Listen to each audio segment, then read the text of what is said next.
Dear students, dissolution.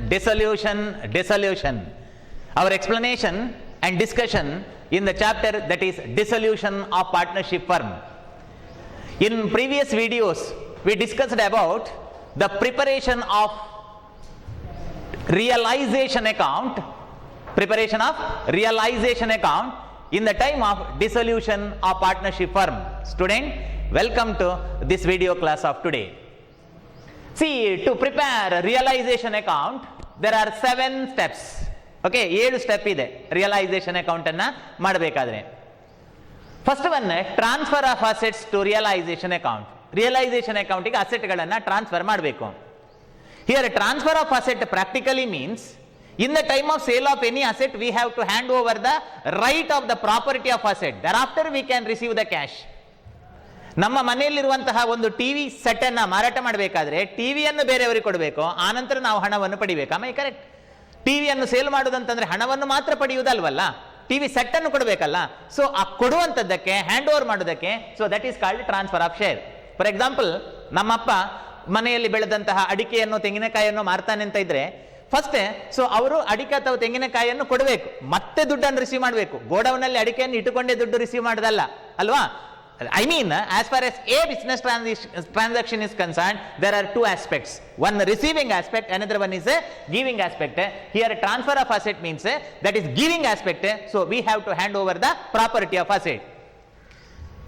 For transfer of asset, the asset is transferred to the debit side of realization account. Means realization account is nominal account, debit all those expenses. I mean, we are going to lose the asset. While transfer of the asset, only saleable assets are required to transfer, like debtor, stock, bills receivable, machinery, building, goodwill, and cash at bank, reserve for doubtful debt or provision for doubtful debt, profit and loss account, etc. are the asset should not be transferred because they are not saleable. The journal entry for transfer of asset is a realization account debtor to all assets account. Being second step, transfer of liabilities. Okay, so transfer of liabilities. So transfer of liability means by the payment of liability in the time of dissolution, our business is free from liability. ಆ ಸಾಲಗಳನ್ನು ಕೊಟ್ಟಾಗ ನಾವು ಸಾಲದಿಂದ ಹೊರಗೆ ಬರ್ತೇವೆ. So ಸಾಲಗಳಿಂದ ಹೊರಗೆ ಬರುವಂತದ್ದು somewhat relax to the business. I mean financial relax, nothing but income, bills payable, creditor, bank overdraft and Kumar's loan, I mean external loan, are transferred to the credit side of revaluation account being realization account being second step. Only external liabilities are transferred. Transfer ಮಾಡುವಾಗ external ಲಯಬಿಲಿಟಿಯನ್ನು ಮಾತ್ರ transfer ಮಾಡಬೇಕು. Capital, reserve fund, profit and loss account, partners loan etcetera are the internal liability should not be transfer to the realisation account. Being third step, okay, so ಮೂರನೇ step, I am just recall the memory of our previous videos. Being third step, we are required to receive the cash by the sale of asset. Okay, asset ಅನ್ನು ಮಾರಾಟ ಮಾಡಿ ನಮಗೆ ಎಷ್ಟು cash ಬರ್ತದೆ, so that is to be calculated. The rate for which assets are sold are given in adjustment side of the problem. ಒಂದು problem ಅಲ್ಲಿ adjustment ಅಲ್ಲಿ balance sheet ನ ಕೆಳಗಡೆ ಅಸೆಟ್ ಅನ್ನು ಮಾರಾಟ ಮಾಡಿ ಎಷ್ಟೆಷ್ಟು ಅಮೌಂಟ್ ಬಂತು, I mean machinery is sold for which rate, bills receivable is sold for which amount, stock is realized for which value, that is given in adjustment side. By calculating the total amount of cash received by the sale of asset is credited to realization account because it is income. Okay, income, journal entry is by cash or bank. Okay, by cash ಆಗ್ತದೆ, bank ಆಗ್ತದೆ, that is credited, and total amount collected by the sale of asset is given in adjustment side. Further, if the problem is silent about the sale of any asset, we have to assume that such an asset is sold for book value. ನಾನು previous ವಿಡಿಯೋದಲ್ಲಿ ಹೇಳಿದ್ದೇನೆ, previous class ಅಲ್ಲಿ ಹೇಳಿದ್ದೇನೆ. For example, student see here, ಇಲ್ಲಿ ನೋಡಿ, building is given, or bills receivable is given, or debtor is given, or it may be furniture is given, and if the problem is silent about the sale of such asset, we have to assume that such an asset is sold for its book value. If it is current asset or if it is fixed asset, in both the case we have to assume that such an asset is sold for book value. Adara book value means balance sheet value ಗೆ ಅದನ್ನು ಮಾರಿದ್ದಾರೆ ಎನ್ನುವಂತದ್ದು understood, that is accounting assumption. But this rule is not applicable as far as intangible asset is concerned.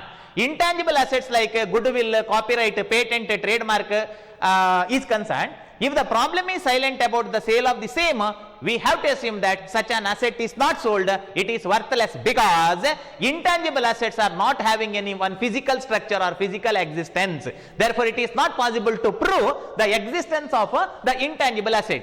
Illadi goodwill ante ide, for example, goodwill. Yes, goodwill 20,000 is given. In adjustment side, if it is said that goodwill is sold for rupees 20 or 25 or it is sold for 15,000, then there is no problem. Okay, there is no confusion. On the other hand, if the problem is silent about the sale of goodwill, we have to assume that goodwill is not sold out. It means it is worthless, means goodwill value is 0. Goodwill ಮಾರಾಟ ಆಗಲಿಲ್ಲ ಅಂತ ತಿಳ್ಕೊಳ್ಬೇಕು. Reason ಕೇಳ್ತೀರಾ? The reason is, as far as machinery, bills receivable, debtor or building is concerned, they have one record and they have one physical existence. Physical structure is there. One building is on the physical structure ide, machinery on the physical structure ide. It is visible and tangible asset. It is real accounts. One can prove the existence of machinery and building. And even in the case of bills receivable, debtor, etc. is concerned, one physical document is there. ಅವುಗಳ ಅಸ್ತಿತ್ವಕ್ಕೆ ಒಂದು physical document ಇರುತ್ತೆ, ಹಾಗಾಗಿ ಅದು ಉಂಟು ಅಂತ ನಾವು prove ಮಾಡಬಹುದು, ಹೌದಲ್ಲ? ಹಾಗಂತ ಗುಡ್ವಿಲ್ ಅಂದ್ರೇನು? Goodwill means just popularity, prestige, ಘನತೆ, ಕೀರ್ತಿ, ಮರ್ಯಾದೆ ಆಫ್ ದ ಬಿಸಿನೆಸ್. ಓಕೆ, ಒಬ್ಬನ ಹೇಳ್ಬಹುದು ನನಗೆ ಭಯಂಕರ ಮರ್ಯಾದೆ ಉಂಟು ಅಂತ, ಅದು ಇನ್ನೊಬ್ಬ ಅದನ್ನು ನಂಬಬೇಕು ಅಂತ ಇಲ್ವಲ್ಲ? ಯಾಕೆಂತಂದ್ರೆ ಅವನ ಮರ್ಯಾದೆಯನ್ನು ಇಷ್ಟುಂಟು ಅಷ್ಟುಂಟು ಅಂತ ಹೇಳೋದು ಫಿಸಿಕಲಿ ತೋರಿಸಲಿಕ್ಕೆ ಆಗುದಿಲ್ಲಲ್ಲ. ಸೊ ಆ ಕಾರಣದಿಂದ if the problem is silent about the sale of intangible asset, we have to assume that such an asset is worthless, it is not sold out, it is 0. Okay, so that is the third step, that is the receipt of cash by the sale of asset. In the next slide, let us go for the fourth step. Okay, the fourth in the next slide. In the next slide, okay, the first step, that is sale of asset, that is discussion is over. And the second step, that is a transfer of liability, that discussion is over. And the third step, receipt of cash by the sale of asset, that discussion is completed. Okay, now the next one, yes, this one, fourth one. Okay, the fourth step, yes, good, correct. That is a payment of external liability. Okay, payment of external liability.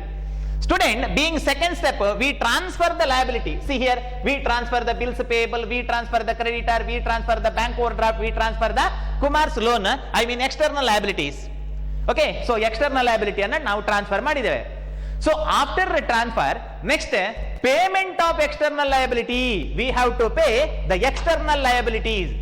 Payment of external liability out of cash received by the sale of asset, whatever the lakhs of rupees or crores of amount received, the external liabilities are paid off, not internal liability ಅನ್ನು ಕೊಡ್ಲಿಕ್ಕಿಲ್ಲ. Internal liabilities are transferred to partners capital account. For example, capital is transferred to partners capital account, reserve fund is shared to all partner by transferring to their capital account, last year profit is shared to the partner by transferring the amount to their capital account. To the realization account, we have to transfer the journal entry in connection with the payment of external liability.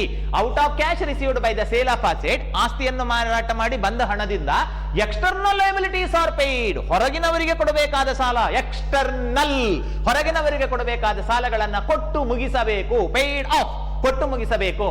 If the problem is silent about payment of any external liabilities, it should be assumed that it is paid off at book value. If the problem is silent about the sale of, if the problem is silent about the payment of any external liability, we have to assume that such external liabilities are paid in its book value. See here, this is the problem. For example, to explain the same point for payment of external liability, okay, I will use this example. That here capital is there, reserve, general reserve is there, profit and loss account, bills payable, creditor, bank overdraft, X loan and Kumar loan. Okay, so various liabilities are there. So in these liabilities, capital, general reserve and profit and loss account. Okay, capital, general reserve and profit and loss account. And this X loan, because X is one of the partner, X loan. So these are the various internal liabilities. Internal liability should not be paid off. Internal liability ಅನ್ನು ಕೊಡ್ಲಿಕ್ಕಿಲ್ಲ. Okay, it is transferred to partners capital account and paid off later at the end, lump sum. Whereas the other external liabilities like bills payable, creditor, bank overdraft and Kumar loan etc. are required to pay. So adannu kodabeku. Here bills payable, its book value is 5,000, creditor its book value is 10,000 and Kumar's loan its book value is 8,000, creditors that is 10,000. The rate at which the liabilities are settled is given in adjustment side. ಯಾವ ಯಾವ ಸಾಲಗಳನ್ನ ಎಷ್ಟೆಷ್ಟು ಕೊಟ್ಟಿದ್ದೇವೆ ಅಂತ adjustment ಅಲ್ಲಿ ಕೊಟ್ಟಿರ್ತಾರೆ. I mean in the time of payment of bills payable there may be discount. Though the bills payable is 5,000, it may be settled at rupees 4,800, 200 rupees discount ಇರಬಹುದು. And as far as creditor 10,000 is concerned, it is paid at a discount of 5%, for example. It may be paid off at a discount of 5 or 10%. Whereas bank overdraft is discharged or paid off along with the interest of rupees 500. Bank overdraft ಅನ್ನು ಕೊಡುವಾಗ 3,000 ಇದ್ದದ್ದು ಹೌದು, it's book value. But ಅದನ್ನು payment ಮಾಡುವಾಗ ಇನ್ the time of dissolution ಅದರ ಬಡ್ಡಿ ಸೇರಿ 3,500 ರೂಪಾಯಿ ಆಗಿರಬಹುದು. And as far as Kumar's loan, it may be settled at its book value, that is 8,000. 8,000 ಕೊಡಬಹುದು ಅಥವಾ 8,000 ಜಾಸ್ತಿ ಕೊಡಬಹುದು ಇಂಟ್ರೆಸ್ಟ್ ಸೇರಿ. ಸೊ ಹಾಗಾಗಿ ಯಾವ ಯಾವ ಸಾಲಗಳನ್ನ ಎಷ್ಟೆಷ್ಟು ಅಮೌಂಟ್ ಅಲ್ಲಿ ಸೆಟ್ಲ್ ಮಾಡಿದ್ದಾರೆ ಅದನ್ನು ಬ್ಯಾಲೆನ್ಸ್ ಶೀಟ್ ನ ಕೆಳಗೆ ಅಡ್ಜಸ್ಟ್ಮೆಂಟ್ ಅಲ್ಲಿ ಕೊಟ್ಟಿರ್ತಾರೆ. ಮಕ್ಕಳೇ, by the help of calculator or by the use of your knowledge of calculation and memory and your capacity of calculation, so you are required to add the total amount, how much liability is paid. Total ನಾವು ಎಷ್ಟು liability ಅನ್ನ ಕೊಟ್ಟಿದ್ದೇವೆ ಅದನ್ನು ನೀವು total ಮಾಡಬೇಕು. Okay, ಒಂದ ಮನಸ್ಸಲ್ಲಿ ಅಥವಾ ಕ್ಯಾಲ್ಕುಲೇಟರ್ ಅಲ್ಲಿ ಟೋಟಲ್ ಮಾಡಬೇಕು. and such total amount that is paid to the various liabilities is debited to revaluation account. Okay, it is debited to realization account, not revaluation. Okay, it is debited to realization account as 1 minute I will erase. Okay, so it is a debited to realization account. ಇಲ್ಲಿಗೆ ಅದನ್ನು debit ಮಾಡಬೇಕು. erase the first entry. Okay, that is a to cash or bank account. To cash or bank account. Student, amount received by the sale of asset, ಆಸ್ತಿಯನ್ನು ಮಾರಿ ಬಂದ ಹಣಕ್ಕೆ by cash or bank, ಯಾಕಂದ್ರೆ amount received is income. Whereas for payment of various liability, while payment of various liability, it is expense to the business. ಅದು business ಗೆ expense, ಖರ್ಚು, ಸಾಲಗಳನ್ನ ಕೊಡುವಂತದ್ದು. Therefore, total amount of liabilities paid is debited to realization account. ಅದನ್ನು realisation account ಗೆ debit ಮಾಡಬೇಕು. Entry to cash or bank. Okay, so now read the journal entry. What is the journal entry? Realization account dater to cash or bank. What is the journal entry?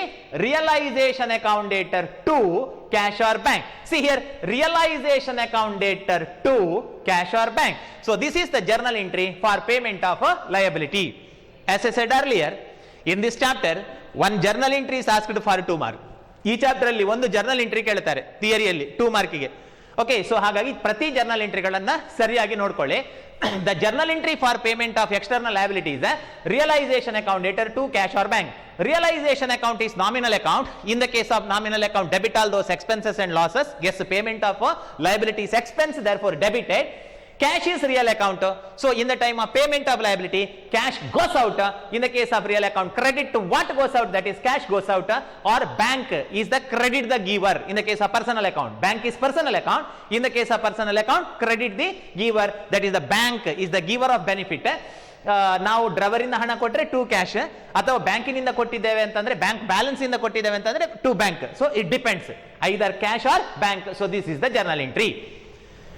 Student, I will summarize once again. 4th point, 4ನೇ step ಏನ್ ಗೊತ್ತಾ ಮಕ್ಕಳೇ? ಒಟ್ಟಿಗೆ 7 step ಇದೆ ಅಲ್ವಾ? 4ನೇ step ಅಲ್ಲಿ ಏನ್ ಗೊತ್ತಾ? ಇಲ್ಲಿಗ ಬೇರೆ ಬೇರೆ ಸಾಲಗಳಿದೆ ನೋಡಿ, ಬಿಸ್ನೆಸ್ಗೆ ಲಯಬಿಲಿಟೀಸ್ ಇದೆ. ಯಾವುದು? Bills payable, creditor, bank overdraft and Kumar's loan. External liability, external. Internal ಕೊಡ್ಲಿಕ್ಕಿಲ್ಲ, ಇಂಟರ್ನಲ್ ಪಾರ್ಟ್ನರ್ಗೆ ಕೊಡೋದು. External liabilities is required to settle off. I right? So ಅದನ್ನು ಕೊಡಬೇಕು. Though this is the book value, bills payable 5,000, creditor 10,000 or Kumar's loan 8,000, 5,000, 10,000, 8,000 ಕೊಡಬೇಕಾದಿತ್ತು, ಕಮ್ಮಿ ಕೊಡಬೇಕಾದಿತ್ತು, ಹೆಚ್ಚು ಕೊಡಬೇಕಾದಿತ್ತು. ಕೊಡುವಾಗ what is that ಕಮ್ಮಿ? That is discount. What is ಜಾಸ್ತಿ? That is interest. For example, in the time of payment of bills payable, there may be the discount of 10% or 5%, or in the time of payment of creditor, there may be interest added. Okay, ಅದಕ್ಕೆ interest add ಆಗಬಹುದು, ಅಥವಾ bank over draft. Yes, good. While the payment in the time of payment of bank overdraft, which is external, ಇದಕ್ಕೆ ಬಡ್ಡಿ ಸೇರಬಹುದು, 200 ರೂಪಾಯಿ 300 ರೂಪಾಯಿ ಬಡ್ಡಿ ಸೇರಬಹುದು ಅಲ್ವಾ. ಸೊ ಹಾಗಾಗಿ ಬ್ಯಾಲೆನ್ಸ್ ಶೀಟ್ ನ ಕೆಳಗೆ ಅಡ್ಜಸ್ಟ್ಮೆಂಟ್ ಅಲ್ಲಿ ಯಾವ ಯಾವ ಸಾಲಗಳನ್ನು ಎಷ್ಟೆಷ್ಟು ಕೊಟ್ಟರು ಅಂತ ಇರ್ತದೆ, ಆಯ್ತಾ. ಅದನ್ನು ನೋಡಿಕೊಂಡು ನೀವು ಟೋಟಲ್ ಅಮೌಂಟ್ ಎಷ್ಟು ಕೊಟ್ಟೆವು ಅಂತ ನೀವು ಟೋಟಲ್ ಮಾಡಬೇಕು.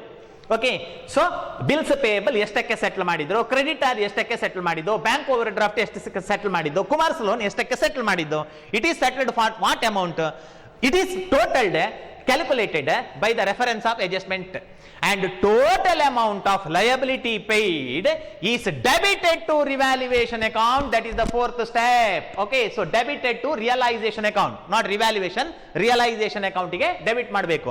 journal entry is the realization account debtor to cash or bank. ಇಲ್ಲಿ ಉಂಟು ನೋಡಿ, realization account debtor to cash or bank.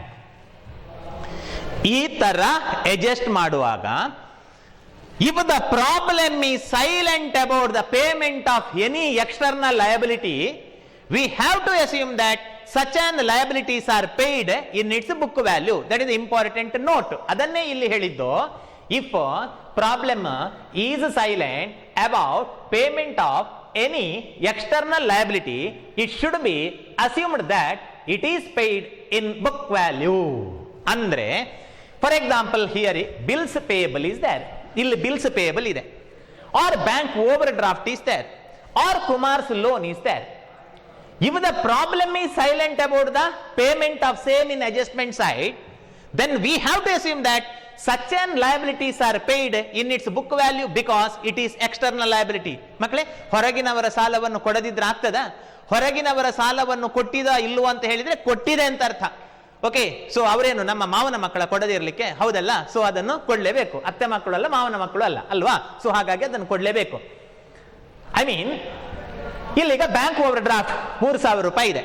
I mean ಬ್ಯಾಂಕಿನಿಂದ ತೆಗೆದುಕೊಂಡ ಸಾಲ 3,000 ರೂಪಾಯಿ ಇದೆ. ಇನ್ ಅಡ್ಜಸ್ಟ್ಮೆಂಟ್ ಸೈಡ್ ಪ್ರಾಬ್ಲಮ್ ಅಲ್ಲಿ ಇರುತ್ತೆ, ಬ್ಯಾಲೆನ್ಸ್ ಶೀಟ್ ನ ಕೆಳಗೆ adjustment side problem is silent about the payment of bank overdraft. Bank overdraft ಕೊಟ್ಟಿದ ಇಲ್ವಾ ಅಂತ ಹೇಳಿಲ್ಲ ಮಕ್ಕಳೇ. ಬ್ಯಾಂಕಿನಿಂದ ತೆಗೆದುಕೊಂಡ ಸಾಲ, bank is a financial institution, bank is the outsider to the business. ಬ್ಯಾಂಕಿನಿಂದ ತೆಗೆದುಕೊಂಡ ಸಾಲವನ್ನು ಕೊಟ್ಟಿದ ಇಲ್ವಾ ಅಂತ ಹೇಳದಿದ್ರೆ ಕೊಟ್ಟಿದೆ ಅಂತ ಅಸಂಪ್ಷನ್ ತಾನೆ, because it is external, bank is a financial institution. Or Kumar loan, problem is silent about the payment of Kumar loan. Kumar is external because partners are X and Y. Remember, partner X ಮತ್ತು Y, Kumar outsider. ಕುಮಾರನ ಸಾಲವನ್ನು ಕೊಟ್ಟಿದ ಇಲ್ವಾ ಅಂತ ಹೇಳದಿದ್ರೆ ಕುಮಾರನ loan ಕೊಟ್ಟಿದೆ ಅಂತ ಅರ್ಥ, because Kumar is external, he is the external party to the business, he is our creditor. If the problem is silent about payment of same, we have to assume that it is paid off its book value. And further, here bills payable is there 5,000. ನಾವು 5,000 ರೂಪಾಯಿ ಬಿಲ್ಲಿನ ಹಣಗಳನ್ನು ಕೊಡ್ಲಿಕ್ಕೆ ಬಾಕಿ ಇದೆ. In adjustment side, if the problem is silent about the payment of bills payable, it is assumed that rupees 5,000, which is the book value, is paid off. It is settled in its book value because it is external liability. So ಹಾಗಾಗಿ ಕೇವಲ adjustment ಅನ್ನು ಮಾತ್ರ ನಂಬೇಡಿ. So ಅಡ್ಜಸ್ಟ್ಮೆಂಟ್ಗೆ ನೀವು accounting principles ಅನ್ನ, accounting concepts ಅನ್ನ, accounting conventions ಅನ್ನ, accounting ಥಿಯರಿಯನ್ನ, ಅಕೌಂಟಿಂಗ್ ರೂಲ್ಸ್ ಅನ್ನ, ಅಕೌಂಟಿಂಗ್ ಅಸಂಪ್ಷನ್ಸ್ ಅನ್ನ ಅಪ್ಲೈ ಮಾಡಬೇಕು. We have to apply that according to accounting assumption. If the problem is silent about the payment of any external liability, we have to assume that such an liabilities are paid off in its book value. So this is the explanation as far as fourth step is concerned. 7 step ide. We completed 4 steps. The first one, transfer of saleable asset. Second one, transfer of external liability. Third one, receipt of cash by the sale of asset. And fourth one, that is payment of external liabilities. What is the journal entry for payment of external liability? Realization account debtor to cash or bank. Be remember. Okay, so by this time we completed 4th step. In the next slide, let us discuss the 5th step. ಐದನೇ ಹೆಜ್ಜೆ. Okay, the 5th step. So that is asset taken over by the partner. Okay, assets taken over by the partner. Arre baba, what is this asset taken over by the partner? In the time of dissolution of partnership firm, all liabilities which are saleable assets, all assets which are saleable assets, not liability, all assets which are saleable assets are meant for sale. ನಾನು ಏನು ಹೇಳಿದ್ದು ಗೊತ್ತಾ? ಒಂದು business ಅನ್ನ dissolution ಮಾಡಬೇಕಾದ್ರೆ, I mean dissolution ಮಾಡುವಾಗ, ಒಂದು business ಅನ್ನು ಪರ್ಮನೆಂಟ್ ಆಗಿ ಶಾಶ್ವತವಾಗಿ ಮುಚ್ಚುವಾಗ ಯಾವ ಅಸೆಟ್ಗಳಿದೆಯೋ, ಐ ಮೀನ್ ಸೇಲೇಬಲ್ ಅಸೆಟ್ ಇದೆಯೋ, such an assets are meant for sale, ಅದು ಮಾರಾಟಕ್ಕೆ ಮೀಸಲಿರುವಂತದ್ದು. For example, in this balance sheet, debtor, stock, bills receivable, machinery, building, goodwill are the various asset which are meant for sale, no doubt, meant for sale.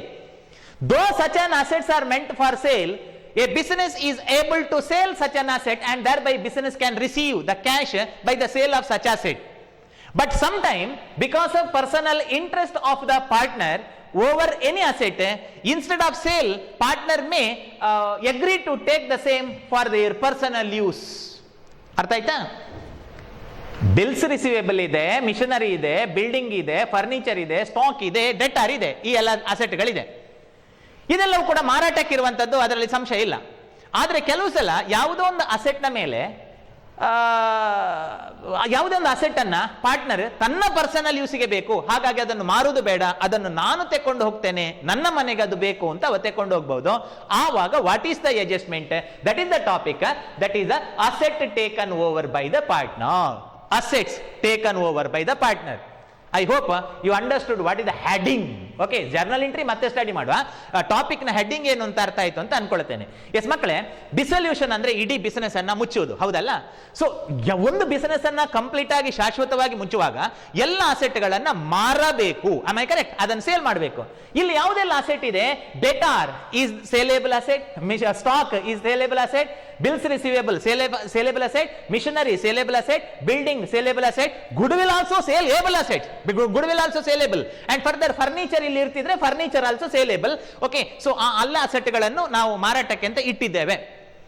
ಕೆಲವು ಸಲ, some time in special case, some partner may have some soft corner over the asset that instead of sale I want such asset for my personal use.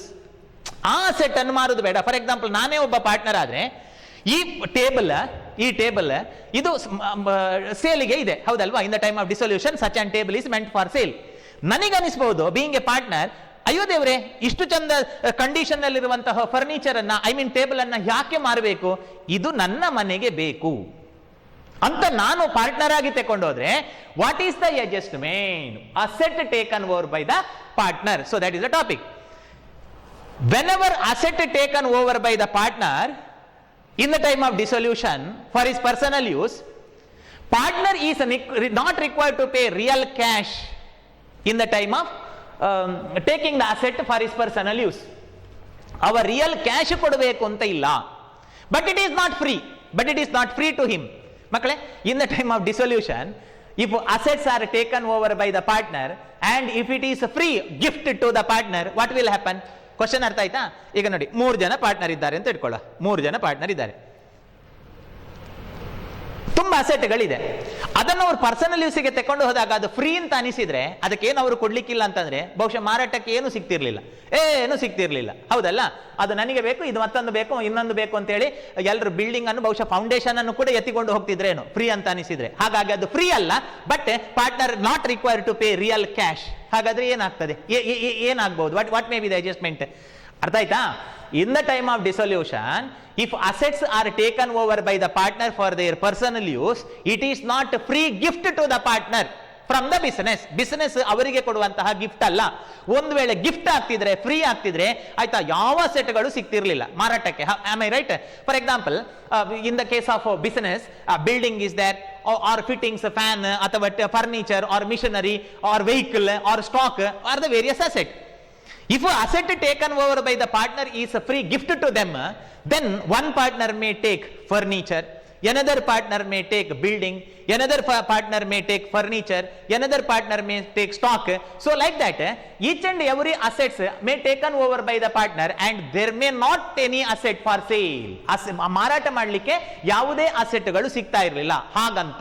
ಹಾಗಂತ asset ಅನ್ನು ತೆಕೊಂಡು ಹೋಗುವಾಗ partner ಅದರ ಹಣವನ್ನು ಕೊಟ್ಟು ತೆಕೊಂಡು ಹೋಗಬೇಕು ಅಂತಿಲ್ಲ. Partner need not require to pay cash, hard cash, okay, in the time of taking asset for their personal use. But it is not free. ಅಯ್ಯೋ ದೇವ್ರೆ, ಆಚೆಯಿಂದ ಹಣ ಕೊಡ್ಲಿಕ್ಕಿಲ್ಲ, ಈಚೆಯಿಂದ ಫ್ರೀ ಅಲ್ಲ. ಹಾಗಾದ್ರೆ ಏನು? ಇನ್ accounting same amount or same value of asset which is taken over by the partner is cut off or debited to concerned partner's capital account. ಅರ್ಥ ಆಯ್ತಾ ಒಬ್ಬ partner asset ಅನ್ನು ತಕೊಂಡು ಹೋದ್ರೆ ಅದರ ಬೆಲೆ ಎಷ್ಟು ಅಷ್ಟೇ ಹಣ ಅವನ ಕ್ಯಾಪಿಟಲ್ ಅಕೌಂಟ್ ಇಂದ ಕಟ್ ಆಗ್ತದೆ. In accounting language it is called debited. Okay, in accounting language it is called debited to capital account. ಅವನ ಕ್ಯಾಪಿಟಲ್ ಅಕೌಂಟ್ ಗೆ ಡೆಬಿಟ್ ಆಗ್ತದೆ. ನೋಡಿ ಇಲ್ಲಿ partners capital account debit, partners capital account debit to realization account, that is a journal entry. Yes, sometime instead of sale, asset may taken over by the partner for their use, I mean personal use. ಒಂದು business dissolution ಆಗುವಾಗ ಅಸೆಟ್ಗಳನ್ನು ಮಾರುವ ಬದಲು instead of sale of asset, such an asset may taken over by the partner for their personal use. Same amount is debited to their capital account. Same amount is debited. So debited ಅಂತ ಹೇಳಿದ್ರೆ amount cut ಆಗುವಂತದ್ದು. Okay, same asset same amount of asset is debited to their capital account means ಅಷ್ಟೇ amount ಅವನ capital account ಇಂದ cut ಆಗುತ್ತೆ. Then the journal entry is partners capital account later to realization account. See here, partners capital account is personal account. Kumar, Bharata, Dinesha, Umesha. Okay, person. So capital account is personal account. In the case of personal account, debit the receiver. Yes, the person is the receiver, partner is the receiver. So as per personal account rule, debit the receiver, partner's capital account is debited, and to realization account is nominal account. In the case of nominal account, credit all those income. Yes, it is income to the business. ಅದು business income. ಹೇಗೆ ಗೊತ್ತಾ, ಒಬ್ಬ partner ಒಂದು asset ಅನ್ನು ತೆಕೊಂಡು ಹೋದಾಗ ಅಷ್ಟೇ amount ಅವನ capital account ಇಂದ ಕಟ್ ಆಗಿ ಬಿಸಿನೆಸ್ ಗೆ ಬರುತ್ತೆ. That is income to realisation account. For example, ಒಬ್ಬ ಪಾರ್ಟ್ನರ್ ದಿನೇಶ ಅಂತ ಇದ್ದಾನೆ ಅಂತ ಇಟ್ಕೊಳ್ಳಿ. ಸೊ ಅವ ಪರ್ಸನಲ್ ಯೂಸ್ಗೆ ಮಿಷನರಿಯನ್ನು ಎತ್ಕೊಂಡು ಹೋಗ್ತಾನೆ.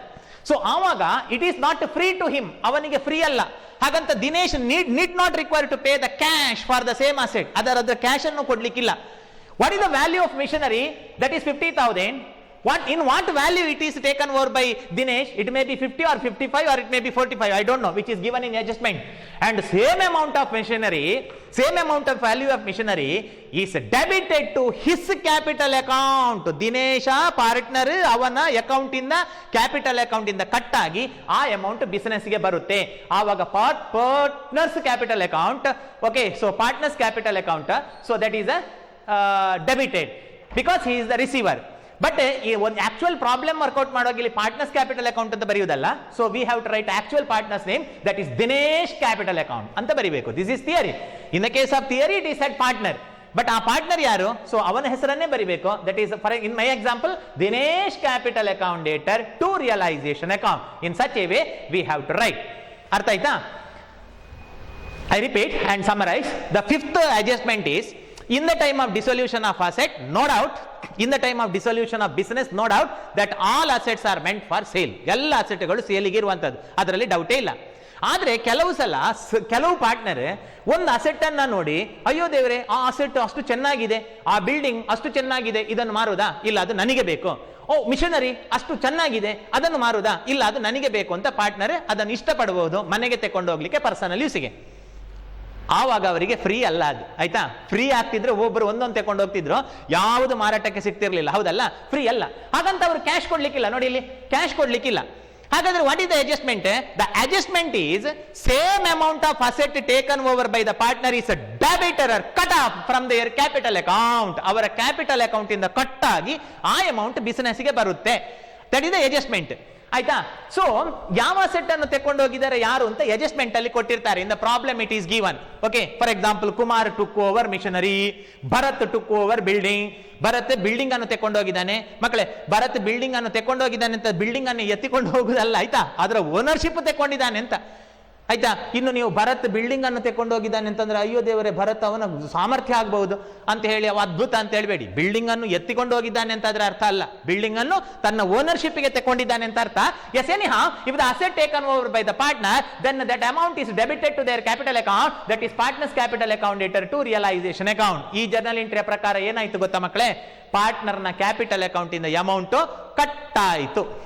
ಪಾರ್ಟ್ನರ್ನ ಕ್ಯಾಪಿಟಲ್ ಅಕೌಂಟ್ ಇಂದ ಅಮೌಂಟ್ ಕಟ್ ಆಗಿ ಆ ಅಮೌಂಟ್ ಬಿಸಿನೆಸ್ಗೆ ಬಂತು. ಯಾವ ಪಾರ್ಟ್ನರ್ ಅಸೆಟ್ ಅನ್ನು ತಕೊಂಡು ಹೋಗ್ತಾನೆ ಆವಾಗ ಬಿಸಿನೆಸ್ಗೆ ಅವ ಕ್ಯಾಶಿನ ರೂಪದಲ್ಲಿ ಕ್ಯಾಶ್ ಕೊಡ್ಲಿಕ್ಕಿಲ್ಲ. ಬಟ್ ಅಡ್ಜಸ್ಟ್ಮೆಂಟ್ ಈಸ್ ಹಳ್ಳಿ ಎಲ್ಲ ಮಗಳ ಗಂಡ ಅಂತ ಹೇಳಿದಾಗೆ ಆಗುದಿಲ್ಲ ಆಯ್ತಾ, ಅವ ಕೊಡ್ಲಿಕ್ಕಿಲ್ಲ ಬಟ್ ಅವನ ಕ್ಯಾಪಿಟಲ್ ಅಕೌಂಟ್ ಇಂದ ಕಟ್ ಮಾಡುದು. Okay, so this is about the fifth adjustment.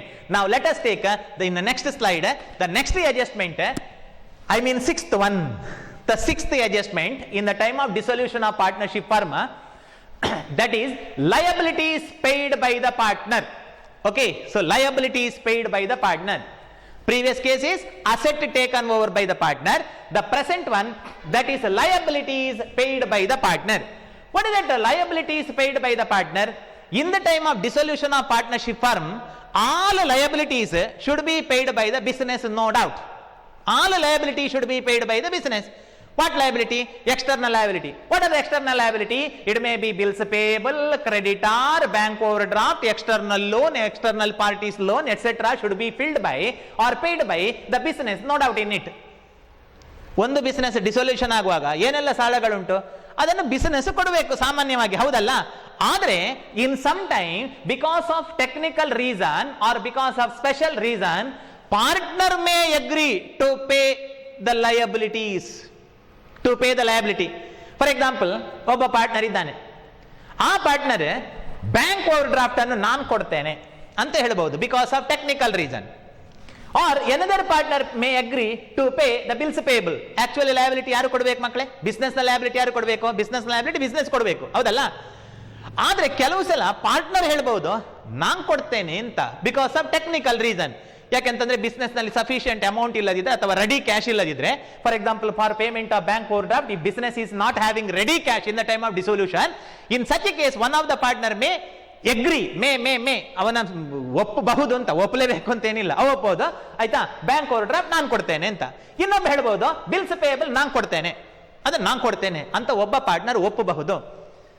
ದೋ I will continue. Though the business liabilities are paid by the business, though the business liabilities are paid by the partner, though business liabilities are paid by the partner, it is not the expense to the business.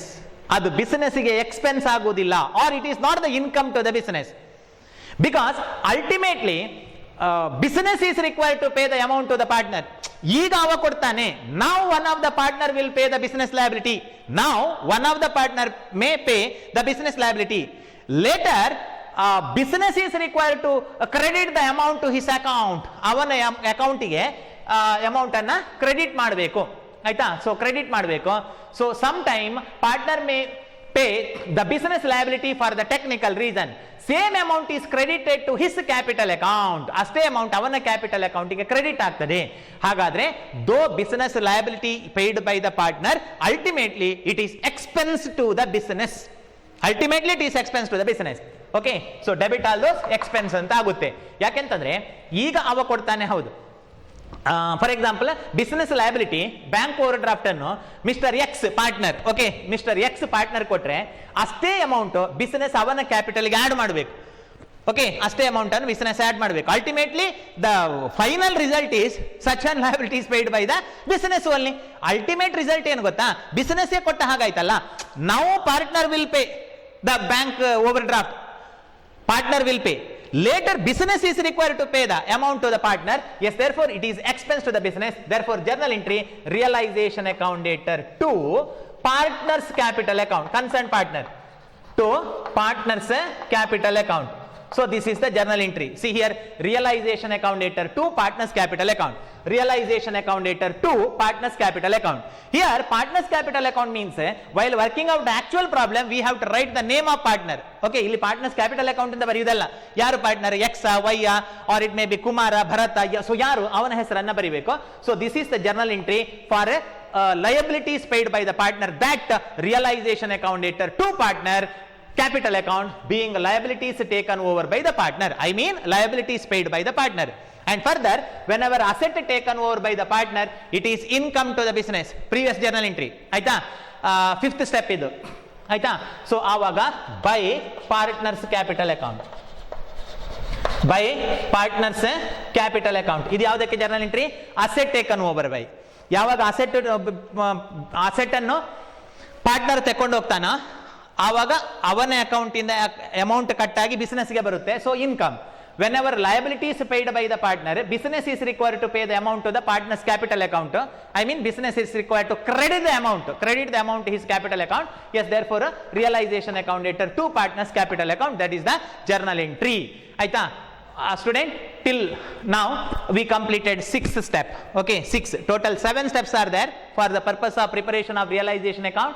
In this video till now we discussed a 6th step.